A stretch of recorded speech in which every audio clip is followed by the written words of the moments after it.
So here's Blake Lively being like, hey girlies, throw on your floral dresses, grab your Stanleys, grab your besties, and let's go see a movie about domestic abuse.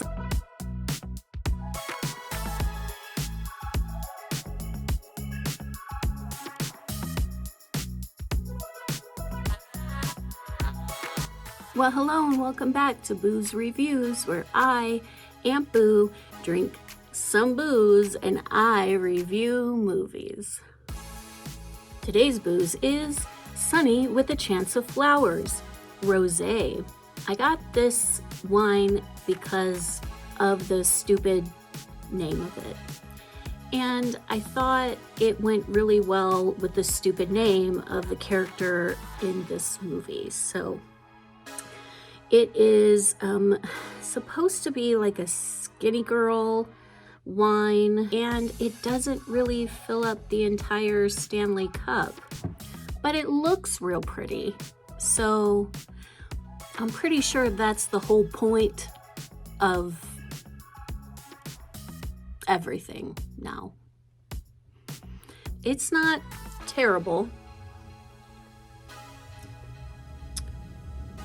You know, I'm just gonna keep drinking it through this straw till I get fucked up. This is gigantic. This is bigger than my gigantic head. Today's movie is It Ends With Us. With a running time of 2 hours and 10 minutes, this movie came out last month, and it's still in theaters if you want to, for some reason, watch it in a movie theater. Based on the book written by Colleen Hoover, it is directed by Justin Baldoni, and it stars Justin Baldoni. Oh, that makes sense. Okay, that makes sense. I'm gonna call him Bitch Lips McGee, the infamous Blake Lively. We'll come back to her in a second. It also stars Boring Face McGee and Mona Lisa Saperstein. Or Jenny Slate. But I mean, Mona Lisa Saperstein. I can't see her anymore without thinking, don't be suspicious, don't be suspicious, don't be suspicious, don't be suspicious. So It Ends With Us is based on the book of the same name written by Colleen Hoover, and it is about a woman who is faced with the reality that she is in an abusive relationship and she has to decide whether or not to leave it. And so because of this topic, I want to issue a very serious trigger warning. If this is a sensitive topic for you, it's okay. Feel free to go. Come back next week where we will talk about Showgirls, which has better dialogue than this movie. Doggy chow. I used to love doggy chow. I used to love doggy chow too. We'll get there. We'll eventually do Showgirls at some point, but it's kind of my running joke. So what's going on with Blake Lively lately? Everybody fucking hates her. Look, I don't hate Blake Lively, primarily because I never really thought about her that much before recently. Everyone is jumping on this bandwagon and finding clips. It's kind of funny. They're finding clips of her being super bitchy in interviews, and they're calling her a mean girl, and they're saying, you know, all the typical things they say about women, that they're difficult to work with, their female co-stars don't like them, blah, blah, blah, blah, blah. It all started based on this one interview. Correct me if I'm wrong, I think it was an Austrian reporter doing an interview with Blake Lively and Parker Posey. If you're making Parker Posey look the less bitchy in an interview, you're coming off pretty bitchy. Parker Posey plays the worst bitches. You little prick teases can't follow instructions! We're just gonna have to try something else, won't we? If I ever get out of here. Where are my Tic Tacs? What? In this interview, it is obvious that Blake Lively is newly pregnant, and the movie is for Cafe Society, which is a Woody Allen movie. Now, we're gonna, just like everyone else in Hollywood, we're gonna ignore the fact that Woody Allen married his stepdaughter. Why is this guy still celebrated? Why is this man still celebrated in Hollywood? Woody Allen marries his stepdaughter, and we think Blake Lively is the worst thing? No, that shit. Anyway, people still think it's a big deal to be in his movies, and that if you are in his movies, that you are now considered a serious actor. And the first thing that this reporter says to Blake Lively is, first of all, congrats on your little bump. Okay, have you ever spoken to a pregnant woman? I've been pregnant, and I've also looked pregnant. And I've gotten compliments in both of those times in my life. Like, oh, when are you due? Congratulations on the baby. You know what no one's ever congratulated me on? A bump. That's stupid. That's a stupid thing to say to somebody, especially somebody who gets paid to look pretty. It's not like Blake Lively is known for her great acting chops. You have no right! No right! I did not come here to have my reputation assassinated. Then you shouldn't have taken that potato chip. You don't take people's potato chip! She's pretty, she's tall, she's statuesque, she's got the titties, and Ryan Reynolds is crazy about her. And she was pregnant. And you don't say... First of all, congrats on your little bump. And so, rather than just taking it like any of us normal people-pleasing women would and being like, oh, thanks, and then later saying, that was a weird compliment to get, Blake kind of gets real bitchy back to her. Blake, I'm on a first-name basis with her, because we're like that. The wine isn't bad and it's not good, and I don't know how I feel about it, but something about drinking it from this cup makes me like it. It's me. I'm the problem. It's me. So Blake Lively, then clearly kind of perturbed, is kind of bitchy back to her. First of all, congrats on your little bump. Congrats on your little bump. And then she turns to Parker Posey, and they kind of have this little, side convo while the interviewer is looking on like this.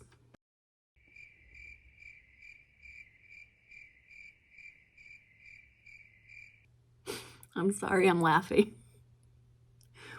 But it's funny. It's only funny to me because I wasn't there. But if I were the interviewer, and I had done this before, like interviewed celebrities, which I'm sure this reporter had done certainly before interviewing Blake Lively, or maybe that's where she started, because at the time, Blake Lively wasn't on the A-list. I don't think she was rising up the ranks. And for her to be in a Woody Allen movie was probably her, ultimate dream, because everyone wants to be in a Files movie.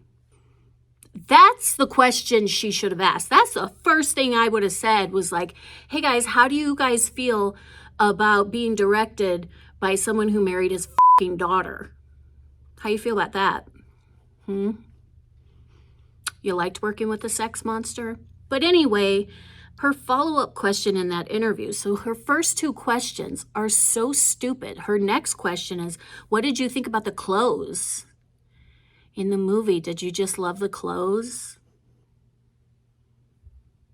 And then Blake Lively is like, I wonder if the guys got asked about their clothes. Again, she's not letting up. I kind of like it. She's not letting this interviewer get off that easily. And so, 10 years later, this interview pops up when, of course, Blake Lively is headlining this very popular movie based on a hugely popular book. So I think that's kind of shitty. And everything I've seen since then, interviews with her, the rumor mill about how she doesn't get along with other co-stars, how she didn't get along with the director of this movie because I think they were coming at it from different angles, and then Ryan Reynolds stepped in and rewrote a little bit of the dialogue, which, by the way, needed to fucking happen because this movie is, the dialogue makes you dumb. And the only good part of the dialogue is probably what Ryan Reynolds has written, because I read the book. I've read the book. It's not good writing, and it's not very good dialogue. Also, just assume that everyone in Hollywood is an asshole. Just assume that. I know we think they're like us, but I'm just gonna tell you, they're not like us. They not like us. They not like us. They not like us. They get paid to look good, okay? They're not normal. They make more than neurosurgeons. If you got paid to look good and everyone around you was constantly telling you how great you are, you'd be an asshole too. That doesn't excuse it, but we're the ones who set the standards. We're the ones who were like, these people, they're so great. And then we're Lululemon about how big of an asshole they are. Ryan Reynolds is probably an asshole. He just acts like he's not, okay? Why are we so shocked? Why are we always so shocked when people are jerks? And also, we need to stop expecting women to always be pleasing and nice. Who gives a shit?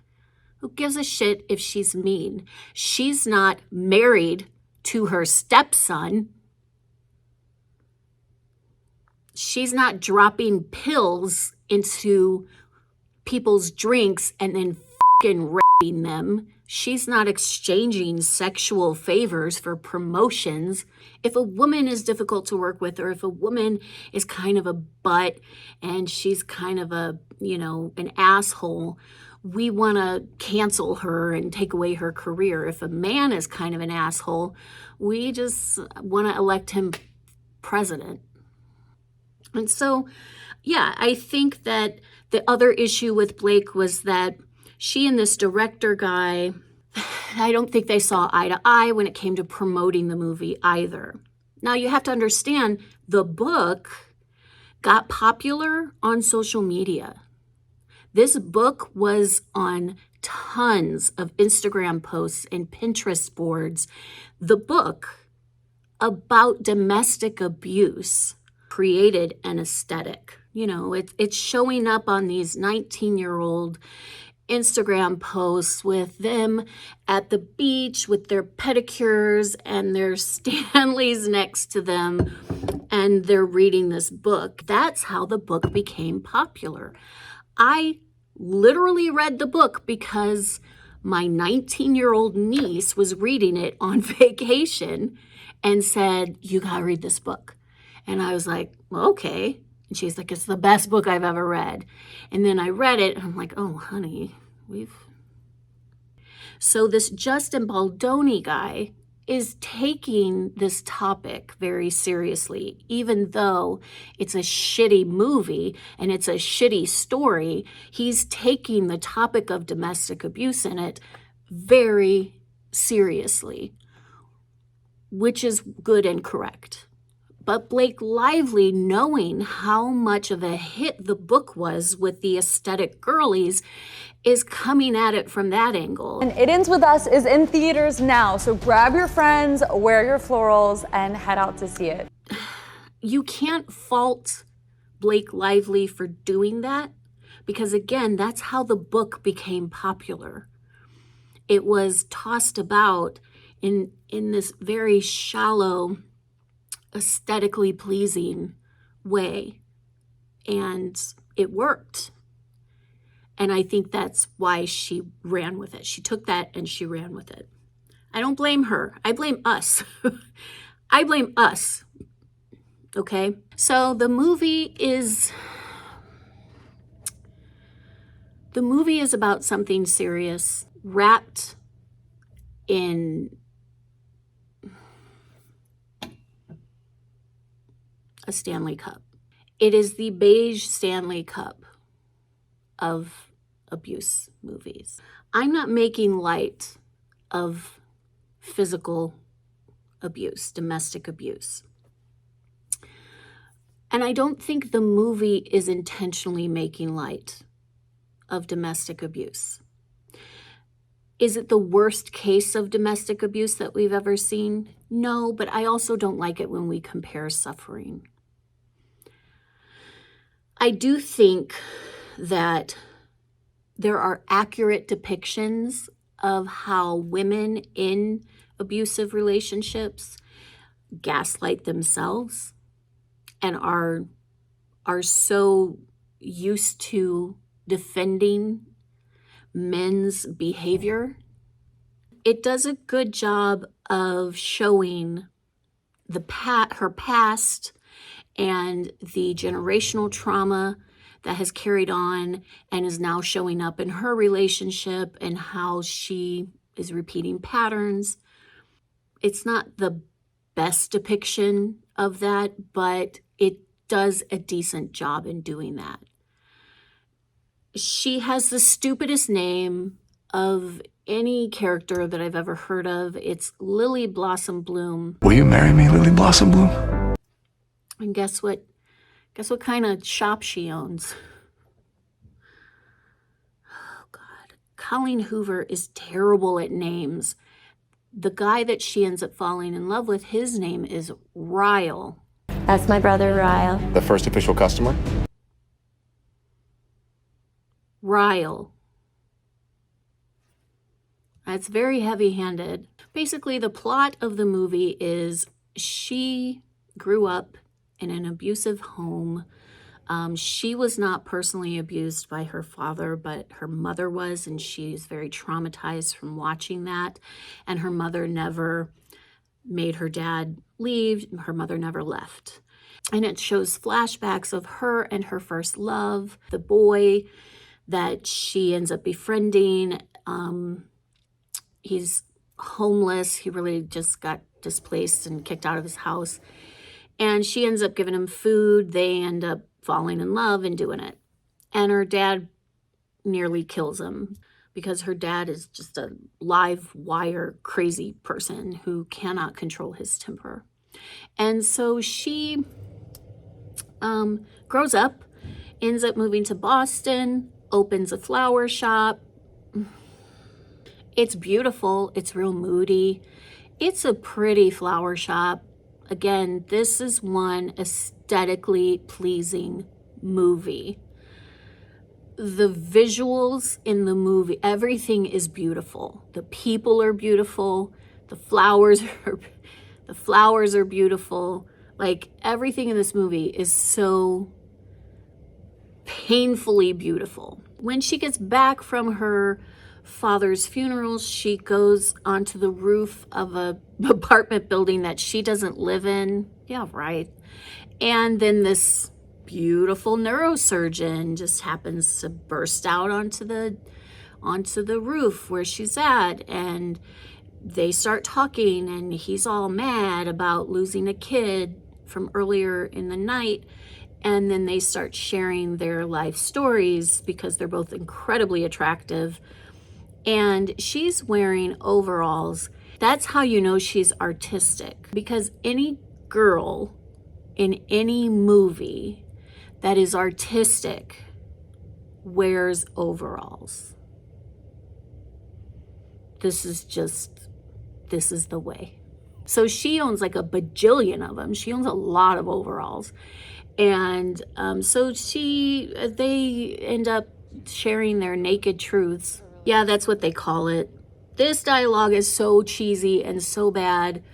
This whole conversation is just, it's terrible. She ends up laughing about her name and her chosen profession. And good, she should laugh at it. It does not excuse the fact that I think Colleen Hoover has the heaviest hand when it comes to naming her characters. They end up making out a little bit, and then he has to go, and they're never going to see each other again.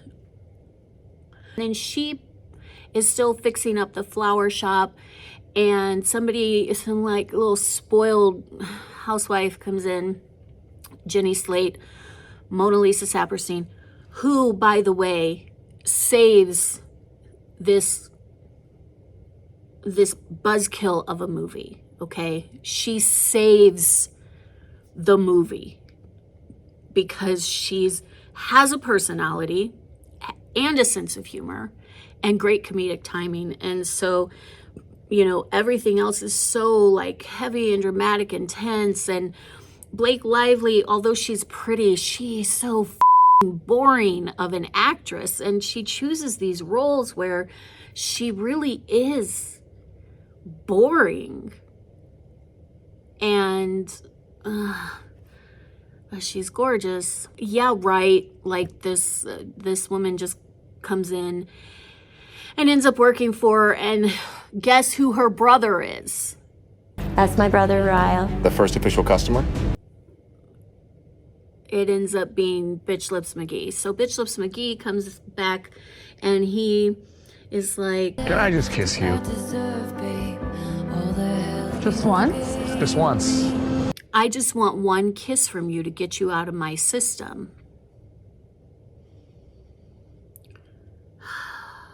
This is how women write men, but I have never in my life. Men don't talk like that. So they end up dating.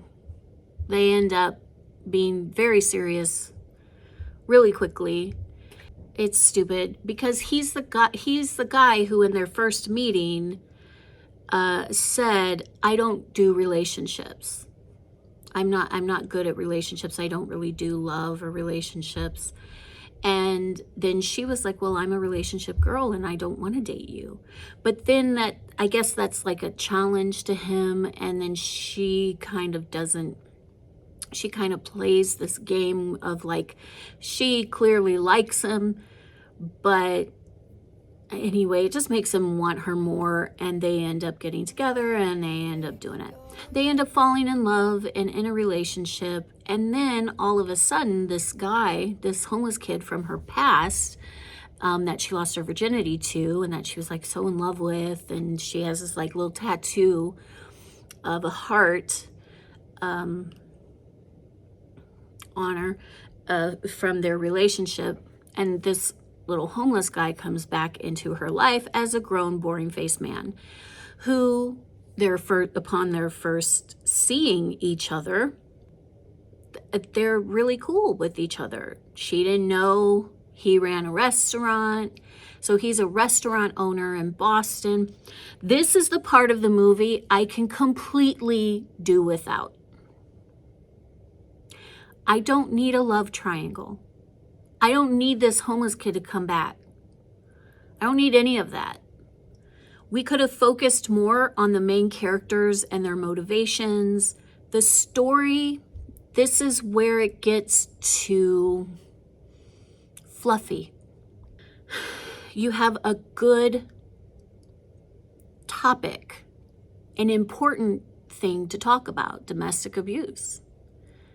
And you have these characters that both have pretty rich backstories that could be explored. We find out later that Ryle accidentally killed his brother when he was young and has suffered intensely since then. We could have spent a good part of the movie on that, not to mention all of her trauma, all of her shit that she had to go through. But they don't. Instead, it becomes more about the love story between them when they were younger, and then him coming back into the picture. And all he does is kind of shit up because he makes the boyfriend super jealous. Now, again, she should be able to have a past. She should be able to run into exes without this guy pushing her down a flight of stairs, you know. But All I'm saying is I just don't like the love triangle aspect of it. It's like wrapping a piece of steak in layers of cotton candy. You know, I feel like these are two different movies that could have been made. Anyway, she ends up, there's some incidences of her getting smacked in the face, of her getting pushed down a flight of steps. And these incidents are relayed to her by bitch lips as accidents. Well, you fell, you tripped, these were accidents. And the audience, we the audience, are seeing them as accidents too, as they happen. But it's not until later that she gets some perspective, and then her clarity kicks in and she realizes, no, oh shit, he pushed me down the stairs. He backhanded me. He intentionally held me down, and he bites the shit out of her tattoo when her ex-boyfriend writes a blurb about her in an interview. Man, these interviews really come back to get you. That's not an appropriate joke to make. What the f*** wrong with me? You can't. Oh God. After he bites the shit out of her, she ends up leaving for a while. And instead of going to the sister's house or her friend's house, or even back home to Maine with her mom, she ends up going with Boring Face and stays with him for a while. In the book, she stays with him for quite a long time, and she meets his friends and stuff like that, but that doesn't happen in the movie. So that's problematic too. I don't like the message that she goes from one man to another man to rescue her. That's not great. She ends up finding out that she's pregnant, and when she finally gives birth to the baby, she realizes, okay, I have to divorce this man. And that's when her great epiphany comes, because up until then, she was, in the book even too, she's kind of floundering. Should I stay with him? Should I leave him? He's, does he have the capacity to change? Can I see him through this? We have a daughter together, but it's the daughter that ends up giving her this epiphany that no, she needs to leave him for good and get a divorce. I would love to see a movie or read a story or, have some representation of a woman who it doesn't take that much for her to realize her self-worth. It only takes one time and then she's out of there. A woman who sets her standards and keeps them and puts boundaries in place for herself because she knows and chooses her own self, who doesn't have to get pregnant in order to realize how important her life is. And she just stands up for herself and protects herself because she loves and values herself. I know that's easier said than done. I'm not making light of leaving abusive relationships. And I understand that they are particularly difficult to leave when you are entangled financially, or you're financially dependent on someone, or you have to co-parent and share custody with someone. I can't imagine how difficult that would be to leave. Plus, I've seen enough true crime shows to know that a lot of men who are abusive and narcissistic are super difficult to leave because they're also psychopathic. And it's not just, it's not just that your life is entangled, your life could also be in danger. It's actually kind of easy for her to leave him. That's not this story. This is not what's love got to do with it? And this is not, you know, the burning bed. Honestly, if Blake Lively wasn't in this movie, I think it would be a Lifetime movie. This Justin Baldoni, I don't think he's ever directed anything important before, as he's not very well known. This could have been a TV movie or a Netflix movie or something. It's kind of surprising, actually, that it has a major studio backing, honestly. But it's because of the popularity of the book. I don't think this is really the kind of movie that can change anyone's mind, unless you've never been abused and you're young, and the aesthetic of the movie has roped you in, and this is your first exposure to issues like this. Then maybe it's deep enough to get through to someone. So this Lily Blossom Bloom character ends up divorcing the guy, and that's it for now. I think there's a sequel. And does she go with the other guy? We don't know. It kind of leaves us hanging.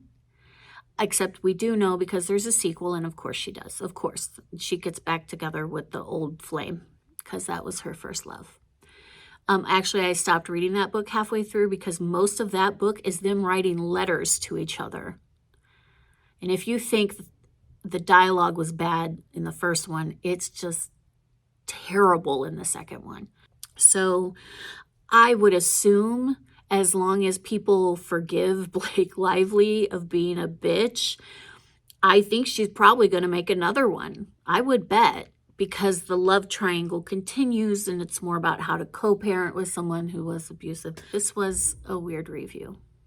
I know, this was weird. Actually, now that I'm thinking about it, I'm having my own trouble with tone in this review, but I'm not getting paid to do this, and I'm just a nobody on YouTube, so I can have tonal issues with my videos. Although, I'm sweating my ass off. Okay, so tell me, have you read the book? Have you seen the movie? What did you think? Do you completely disagree with me and hate me and think I'm a bitch and want to cancel me now? And I kind of want to be friends with Blake Lively, because, I mean, Taylor Swift is friends with her. And, I mean, Taylor Swift is like, she's probably an asshole too. Okay, that's it.